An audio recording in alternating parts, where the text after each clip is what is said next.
Casserly. I work in Dublin City Council. I'm the Inclusion and Integration Officer. Today is the launch of Inclusion and Integration Week for 2023, and one of our key events today was Fly a Kite for Kindness. We're here in the beautiful Grange Gorman campus, and we had about 300 people attend today's event where they created their own kite.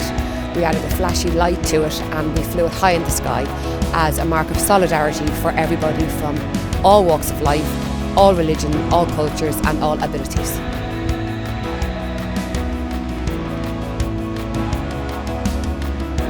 We thought it's a brilliant idea to just come together, especially here in Dublin 7 and around the Grange Gorman campus. I find it's very inclusive, so people come together, talk together and have a chat and are friendly. So especially in Dublin 7, I would say it's working well to just take everybody in and not make a difference who you are or where you come from. So I really like that.